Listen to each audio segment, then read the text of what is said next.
Salut tout le monde, j'espère que vous allez bien, bienvenue dans cette vidéo. Conférence de presse aujourd'hui à la Mer de Sable. On est invité pour découvrir le chantier du tout nouveau Wooden. Il s'appelle Wild Buffalo, ça va être trop bien de le découvrir. C'est écrit. L'aventure commence ici, alors on va découvrir tout ça ensemble. Let's go!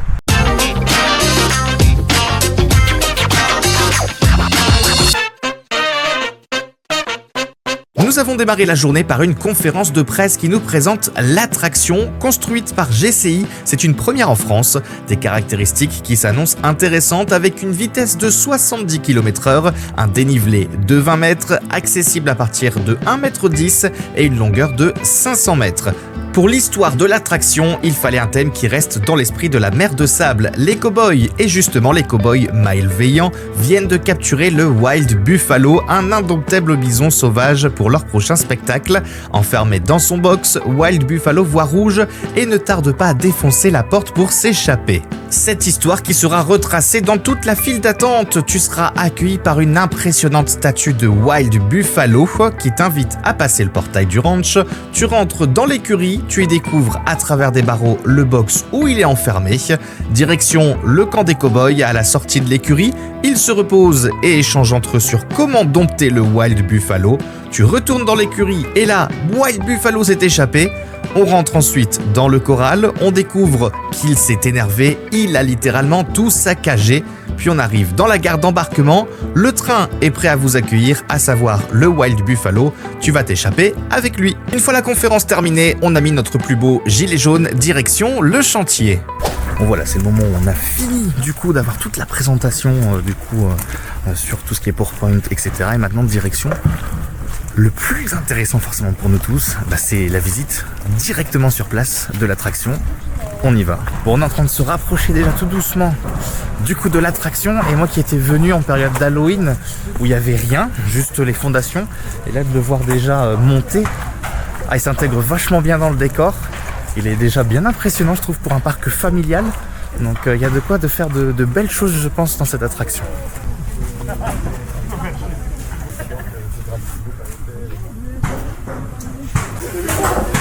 Ah ouais.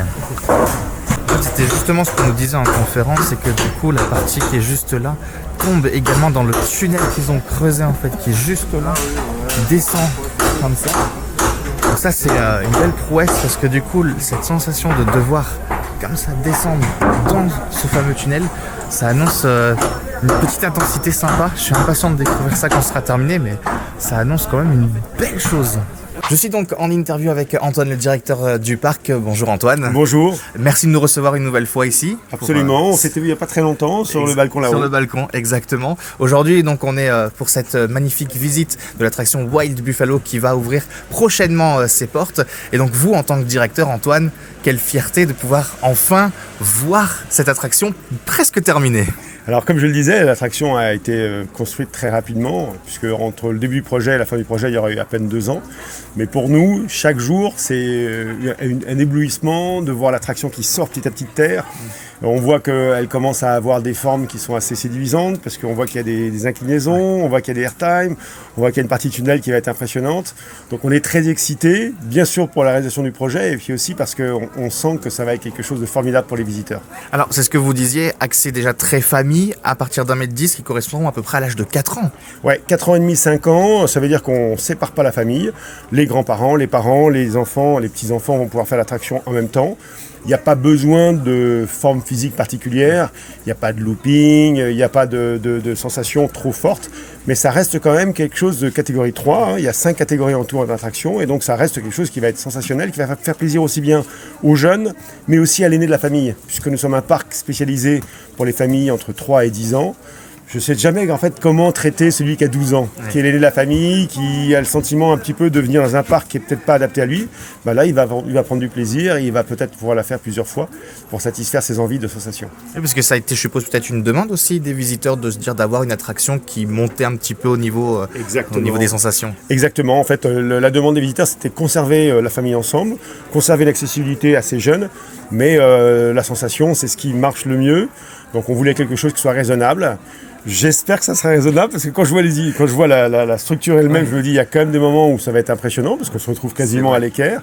Bon, voilà, c'est une catégorie 3, donc je fais confiance à l'ordinateur géant qui a construit cette attraction et qui permettait de bien la valider en catégorie 3 et qu'on ne se retrouve pas avec trop de sensations.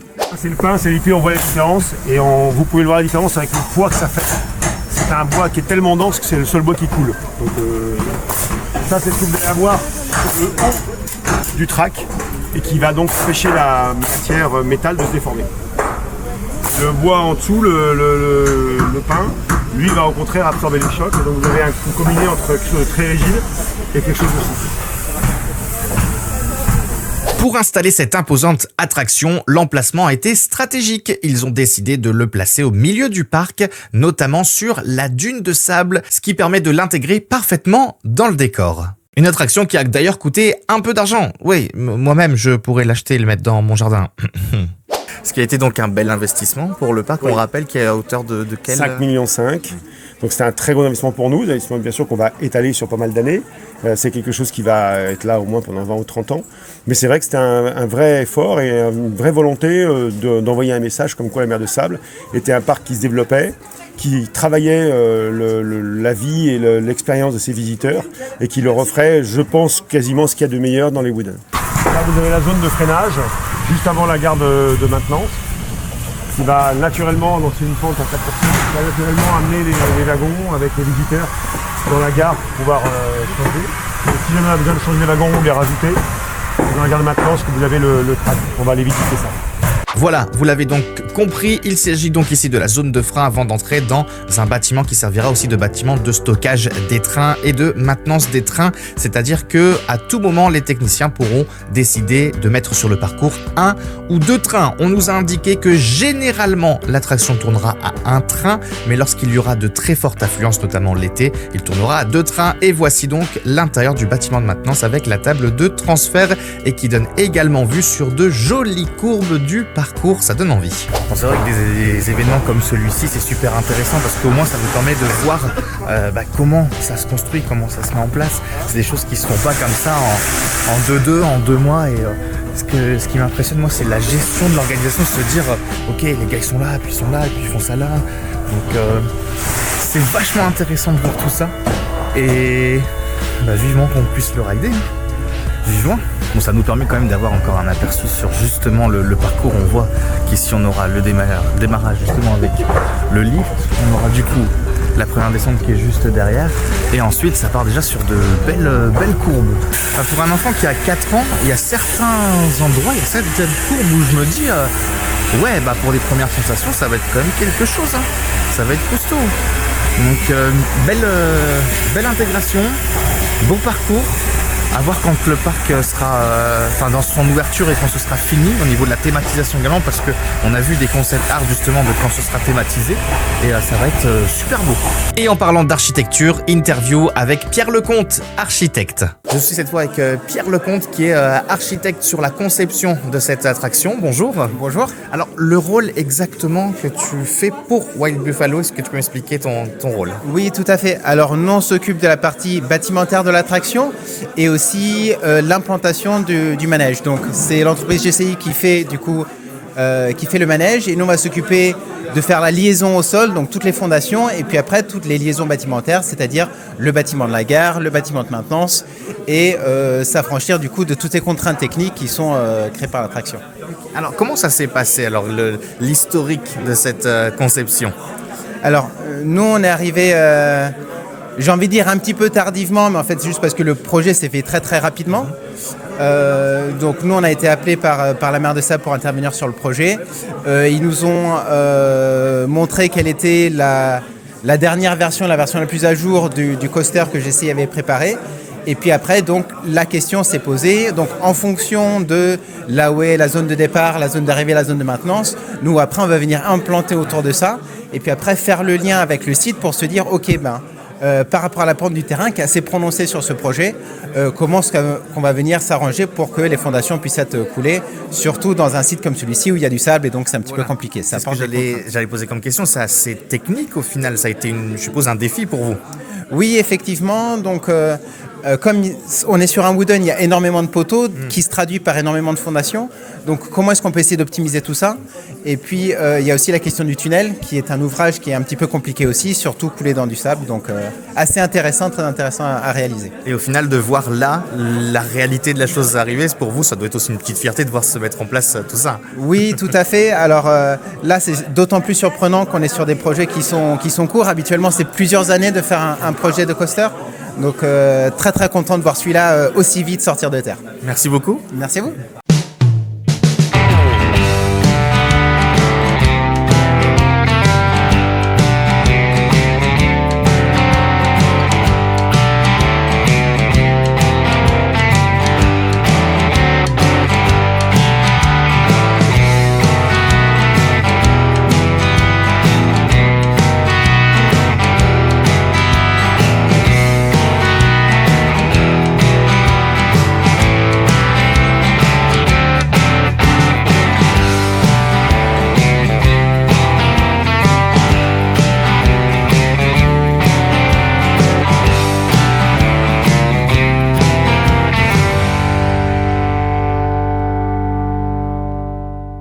Cette fois, je suis donc avec Bruno Lemaire. Bonjour Bruno. Bonjour. Alors, ton rôle ici à la mer de Sable, dans un premier temps, si j'ai bien compris, tu gères tout ce qui est le côté maintenance et technique. Voilà. Alors mon rôle ici, c'est responsable technique, sécurité et opération. Je m'occupe aussi des opérateurs sur le parc.